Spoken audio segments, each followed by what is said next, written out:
Well, believe it or not, we are not here to eat specifically. We are going to the Rhododendron Species Botanical Garden. You know, maybe in 30 years or so, we'll have a couple trees like this. Big China. Big, beautiful China. Name a more iconic duo. I will wait. Strong recommend.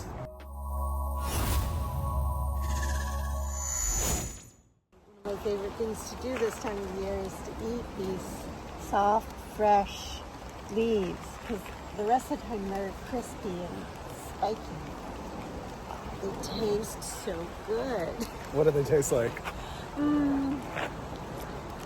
A little bit spicy, like arugula is or something.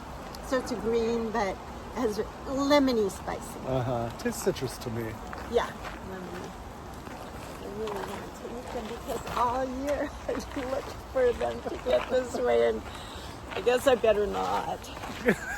Well, what about in the woods by our house? Yes, I do eat them every time I see them because it's only for a few weeks, so.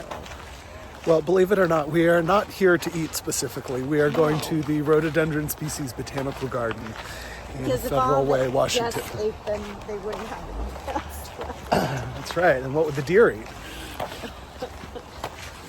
There's a large parking area, and you have to walk on this beautiful trail to get to the main gardens. First, you enter the gift shop. Cut flower Mechanopsis in the gift shop. Beautiful. After you get your tickets, you leave the gift shop and enter directly into the nursery area, and even that is beautiful landscaping with some very unusual rhododendrons. This bell-shaped flower gives away the fact that rhododendrons are part of the heather family. Also part of this family are blueberries. From the first steps into the garden, you're greeted with some truly unusual rhododendrons. Look at these beautiful round leaves from this Chinese species. I think. Is that what this one is? Yeah, Euthengensi. They have a heated, climate-controlled conservatory, and this is where the tropical rhododendrons are showcased. These tend to be species from mid to high elevations in Vietnam, Burma, Indonesia, India, and other tropical countries in Asia. We are inside the conservatory for the tropical rhododendrons now, and oh my goodness, it smells so good in here. It's just fantastic. There's also a number of species from New Guinea. Many of them have fascinating, tubular, brightly colored flowers. Many of the larger white-flowered species inside the conservatory had fantastic sweet scents. Some had beautiful exfoliating red bark as well. There are also many smaller species with brightly colored blooms. It's very humid in here. It's making me feel super sorry for my tropical rhododendrons in Southern California, which are suffering in the incredibly dry air. Look at this beautiful tree behind me. Oh God, the scent is amazing here. A lot of really deliciously scented tropical rhododendrons. Big flowers too. You can really see the variety in the genus Rhododendron here, from the big white bell flowers to these long tubular star flowers. And these are just the tropical varieties. This plant was fascinating. The new leaves have these short bronze hairs. They gradually fade to green.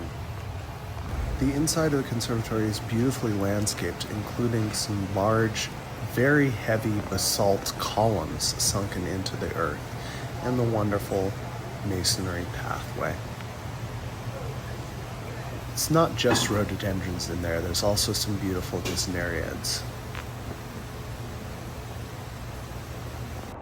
So, in addition to rhododendrons, this garden has a lot of beautiful magnolias and also peonies. This is a Magnolia obovata from Japan. Huge leaves and really beautiful flowers on this as well. I brought back 2 seedlings this time to the house in Bellingham. They're about this big. So, you know, maybe in 30 years or so, we'll have a couple trees like this. I'm still around. There's the flower, also beautiful. This one's a little bit past, but just a nice large white flower on this one. Here's a flower on its first day opening. And this is a more mature flower. They really don't last long, but they're quite lovely. This garden is built under a towering canopy of Douglas firs. They've been selectively harvested, so there's dappled light and space for understory growers like all the rhododendrons, as well as some larger trees like the Magnolias to grow up. There are hundreds of different kinds of rhododendrons in this garden. Some come from surprisingly high altitudes in Asia, originating at 13,000 to even 14,000 feet above sea level. Aha! We've spotted a cypripedium. This is probably Formosanum. There's only 2 species with leaves that look like this. Formosanum and Japonicum. This looks more like Formosanum. Along with magnolias, they have some primitive magnolia relatives, including this beautiful little Elysium. Beautiful, unusual magnolia relative, anise tree. There's little cute red flowers. Rhododendron Sino-Falconeri. Again, enormous leaves, beautiful. Very unique plant. It's hard to really show you the scale of these gardens. They're enormous, beautifully maintained. Really helps you understand you need to have a few acres for your rhododendron collection to be properly displayed. These are all tree peonies behind me as well. Not blooming at the moment, but this should be lutea, the yellow flowered one. It's got one more bud left, but they have plenty of rocky eye and others. This is just a spectacular garden, and it's really giving you kind of the sense of an old British estate, I guess, with the massive rhododendron collection just everywhere you look. Beautiful leaves. Look at the fuzzy underneath part of this bright red indumentum. Oh God. Many rhododendrons here from northern India, from Yunnan, in southern China, the Himalayas. There's few places in the United States that have an appropriate climate for growing many of these species, so that's really one of the reasons why this garden is here. And it's a very unique place to see hundreds to thousands of types of rhododendrons that you would have a real hard time finding anywhere else in the United States.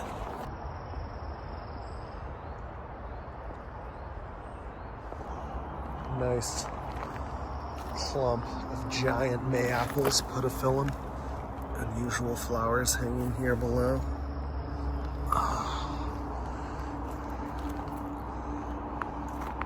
Perhaps the largest leaved rhododendron you'll see here.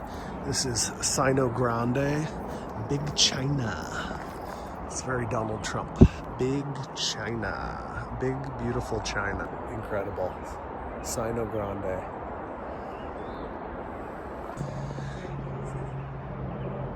This plant grows 10,000 to 14,000 feet in elevation. We have no forests at that height in the Western Hemisphere.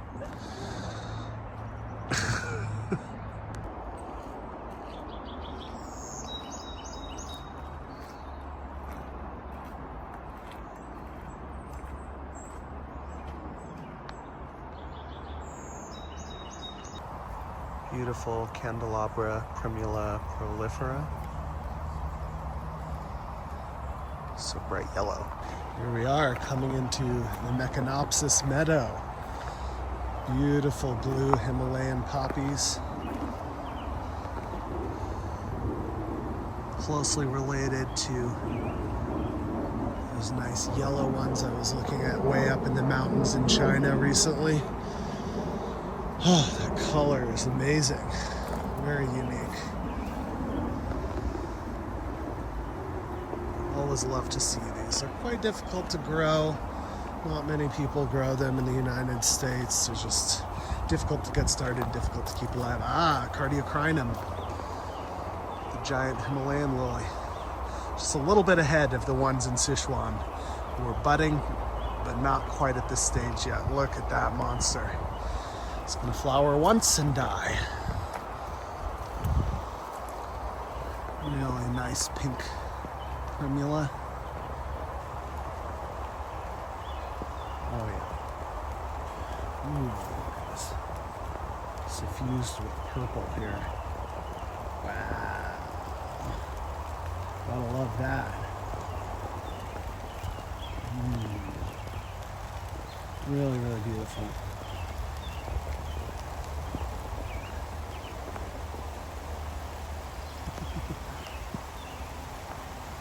All right, here we are, getting rained on once again. Par for the course in the Pacific Northwest in springtime. Had a couple days of beautiful sunshine, so now we need to get poured on. No complaints though.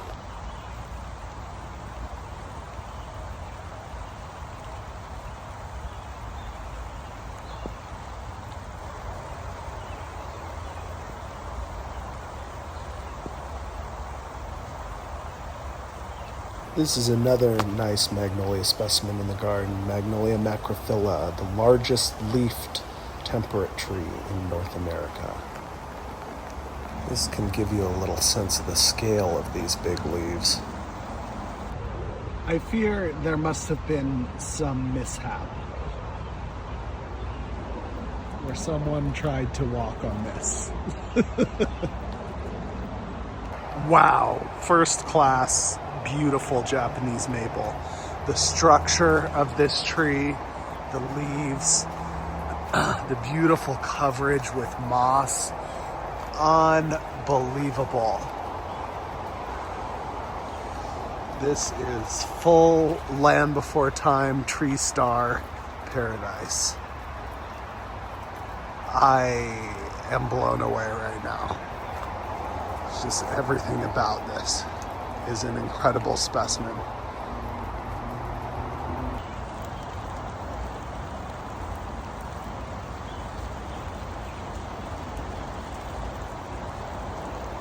There's also some really nice Siberian irises in this garden. The Pacific Northwest is a wonderful climate for growing Siberians. They really thrive.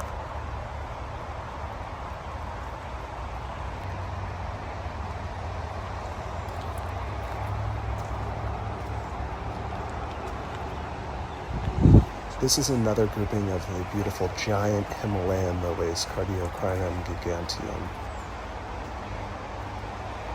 It rained intermittently throughout our visit, but that was really no bother at all. It's very beautiful in the rain, and plus we basically had the gardens to ourselves. Rhododendron lutense.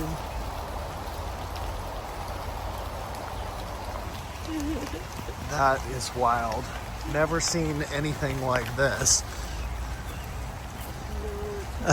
You're right, Saracinum. You know what that means? What? Cherry. Oh. The rain continues. Beautiful tree. I think it's a styrax. Styrax or snowbell trees are not native to the West Coast, so I wasn't super familiar with them, but they have a number of really beautiful different species in this garden. And they all basically happen to be in full bloom. This is the Alpine garden with plants that come from extremely high elevations meant to mimic above timberline. You can see my mom at the base of the tree there, kind of for scale of how things are here.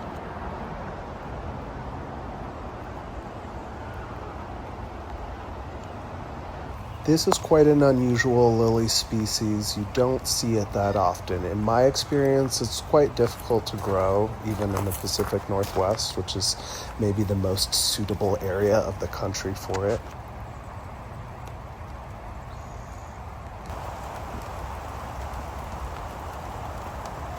Mechanopsis, blue Mechanopsis, Magnolia Sieboldii.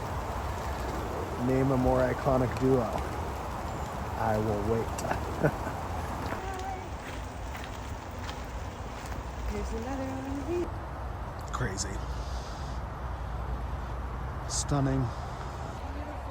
This sherbet pink and orange combination just stands out in the landscape. So beautiful. This tree is so cool. It is a weeping styrax, a weeping snowbell. You can see it has these beautiful white bell flowers that open like this. Oh my gosh, it's about to be covered with them. And it's a beautiful weeping form. Is that mountain laurel? It is, Kalmia. What is it? What are they called? Kalmia? Got a little resting bee. I've just seen pictures of this all the time and wondered what it looked like in real life. It's quite striking, actually. It's great. I love it. Oops. If I could only focus on it. Magnolia globosa, allegedly. Similar to Siboldii, but very different leaves. Sorry, the autofocus kept switching. Magnolia laevifolia, another nice one with small flowers, scented, beautiful. Used to have one of these in the garden, but did not survive. Million charming hemerocallis. Look at all that. Wow.